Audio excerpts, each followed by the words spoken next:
या देवी सर्वभूतेषु मां शैलपुत्री रूपेण संस्थिता नमस्तस्यै नमस्तस्यै नमस्तस्यै नमो नमः। ओम शैलपुत्री देव्यै नमः। आप सभी को शारदीय नवरात्रि के प्रथम दिवस की हार्दिक शुभकामनाएं। मां भगवती जगदम्बा की कृपा से आपकी हर मनोकामना पूर्ण हो। 3 अक्टूबर 2024 गुरुवार को नवरात्रि का पहला दिन है और नवरात्रि के पहले दिन मां भगवती दुर्गा के प्रथम स्वरूप मां शैलपुत्री की पूजा की जाती है। मां शैलपुत्री पर्वतराज हिमालय की पुत्री हैं, इसलिए इन्हें शैलपुत्री कहा जाता है और इनकी आराधना करने से सभी प्रकार के मनोवांछित फल की प्राप्ति हो जाती है। शास्त्रों के अनुसार मां शैलपुत्री की पूजा करने से मन चाहे जीवन साथी की कामना पूर्ण होती है। तो अगर आपको मन चाहे जीवन साथी की कामना है तो नवरात्रि के पहले दिन मां शैलपुत्री की विधि विधान से पूजा जरूर करनी चाहिए। मां शैलपुत्री धन धान्य सुख समृद्धि और यश की वृद्धि कराती हैं और भक्तों को मोक्ष प्रदान करती हैं। तो इसलिए नवरात्रि के पहले दिन जब हम कलश की स्थापना करते हैं और विधि विधान से मां दुर्गा का आवाहन कर लेते हैं तो उसके बाद से मां शैलपुत्री का ध्यान करके उनकी पूजा जरूर करनी चाहिए। तो नवरात्रि के पहले दिन मां शैलपुत्री की पूजा हमें किस प्रकार से करनी चाहिए, किन मंत्रों का जप करना चाहिए, मां शैलपुत्री को कौन सा पुष्प प्रिय है जिसे अर्पित करने से मां प्रसन्न होती है, कौन सा भोग आज के दिन हमें मां को अर्पित करना चाहिए और कौन से रंग के वस्त्र धारण करके मां की आराधना करनी चाहिए और मां का स्वरूप क्या है जिसका हमें आज ध्यान करना है पूजा करते समय, संपूर्ण जानकारी आपको आज की वीडियो में मैं शेयर करने वाली हूँ। और हाँ, आज पहला दिन है, कलश की स्थापना करना है। तो कलश की स्थापना करने का शुभ मुहूर्त क्या है, नवरात्रि के पहले दिन कलश की स्थापना और पूजा विधि क्या है, ये संपूर्ण जानकारी आपको आज की वीडियो में मैं शेयर करने वाली हूँ। तो वीडियो बहुत महत्वपूर्ण है, पूरा जरूर देखिए।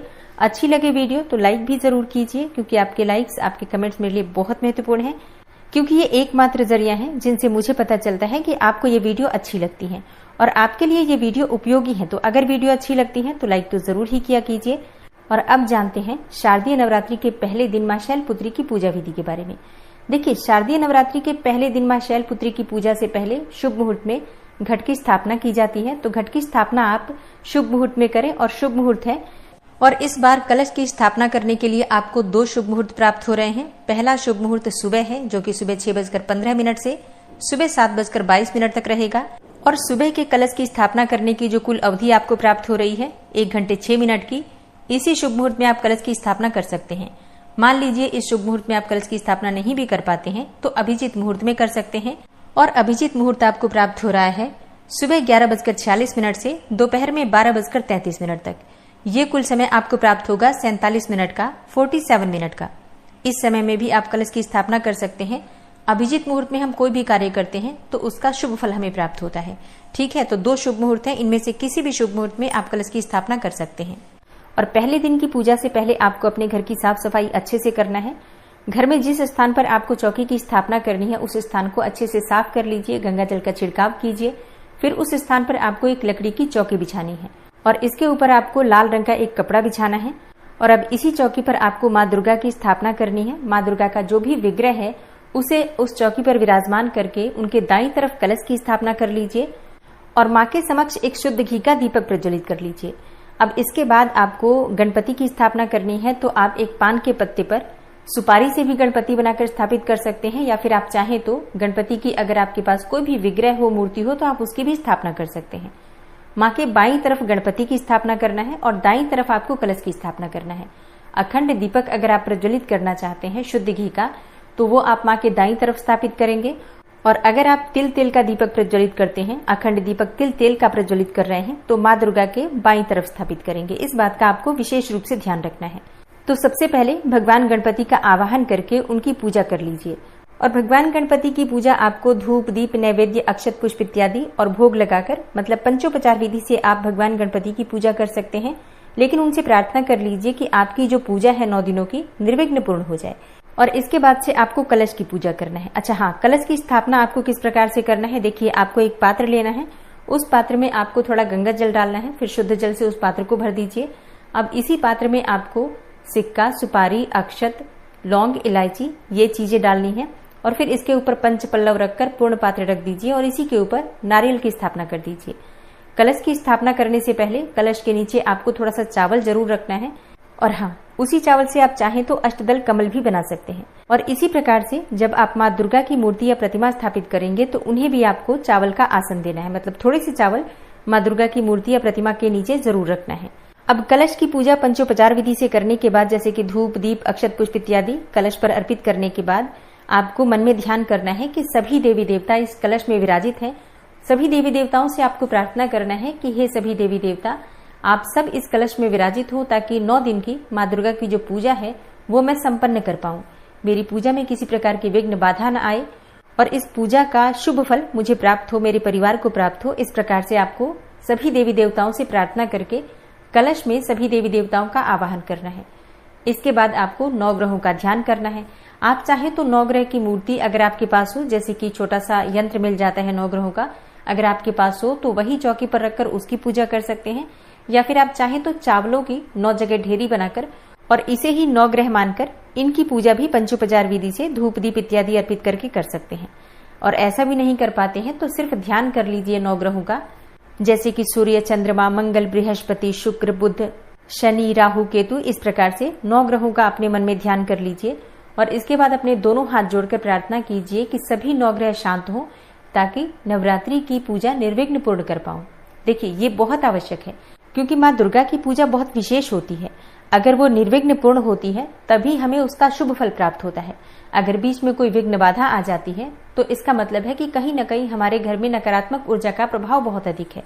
इसलिए माँ से प्रार्थना की जाती है, सभी देवी देवताओं से प्रार्थना की जाती है कि 9 दिनों की जो ये पूजा है पूरी तरह से निर्विघ्न रूप से हम पूर्ण कर पाए। तो सबसे प्रार्थना आराधना करने के बाद हम माँ दुर्गा की पूजा करेंगे। माँ दुर्गा का आवाहन कीजिए, विधि विधान से उनकी पूजा कीजिए। देखिए, षोडशोपचार विधि से पूजा किस प्रकार से करना है मैंने पिछली वीडियो में आपसे शेयर किया है। अगर आपने उस वीडियो को नहीं देखा है तो जरूर देख लीजिए। तो अगर आप षोडशोपचार विधि से माँ की पूजा करते हैं तो आपको शुभ फल बहुत अधिक प्राप्त होता है और बहुत आसान विधि है। मतलब सभी सामग्री आपके पास ही होती है, आप हर चीज अर्पित करते हैं, लेकिन बस उसको सही विधि से अगर हम अर्पित करें तो षोडशोपचार विधि उन्हीं सामग्रियों से हो जाती है। तो एक बार उस वीडियो को देखकर और षोडशोपचार विधि से पूजा करने का प्रयास कीजिए। अच्छा, अब जैसे कि आप पूजा माँ दुर्गा की कर लेते हैं तो माँ शैलपुत्री का अपने मन में ध्यान कीजिए। माँ शैलपुत्री का स्वरूप क्या है जिसका आपको ध्यान करना है? देखिए, माँ शैलपुत्री का रंग गौर वर्ण का है। माँ शैलपुत्री बैल पर सवार होती हैं और वे एक हाथ में त्रिशूल तो दूसरे हाथ में कमल का पुष्प धारण करती हैं। चंद्रमा उनके मस्तक की शोभा बढ़ाता है। माँ शैलपुत्री का ध्यान करने से पहले अपने हाथ में पुष्प ले लीजिए और फिर माँ का ध्यान कीजिए। माँ का ध्यान मंत्र है वंदे वांछित लाभाय चंद्रार्ध कृतशेखराम वृषारूढ़ाम शूलधराम शैलपुत्रीम यशस्विनीम।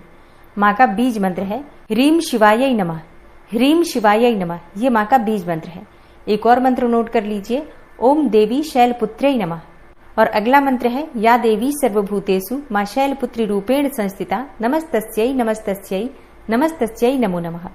तो इनमें से किसी भी मंत्र के द्वारा आप माँ शैलपुत्री का ध्यान कर सकते हैं, उच्चारण कर सकते हैं और आप चाहें तो पूजा करते समय 108 बार माँ शैलपुत्री के किसी भी मंत्र का जप कर सकते हैं। विशेष रूप से माँ शैलपुत्री का जो बीज मंत्र होता है ह्रीम शिवाय नमः, इस मंत्र का यथासंभव जप अवश्य करना चाहिए। मतलब 11 बार 21 बार आप इस मंत्र का जप कर लीजिए।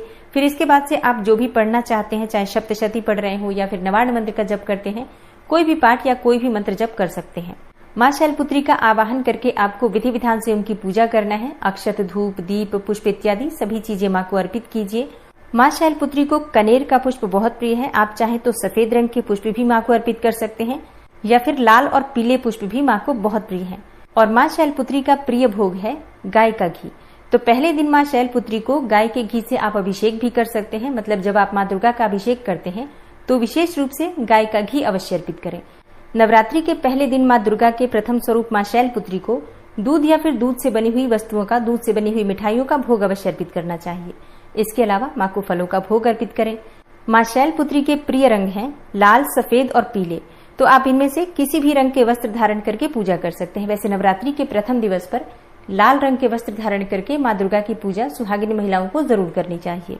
और हाँ, कुंवारी कन्याएं अगर मनचाहा जीवन साथी चाहती हैं या फिर योग्य जीवन साथी चाहती हैं तो ऐसे में सफेद रंग के वस्त्र धारण करके माँ शैलपुत्री की आराधना करें।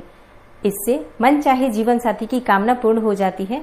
तो विधि विधान से माँ दुर्गा के प्रथम स्वरूप माँ शैलपुत्री की पूजा करके कपूर से उनकी आरती करनी चाहिए।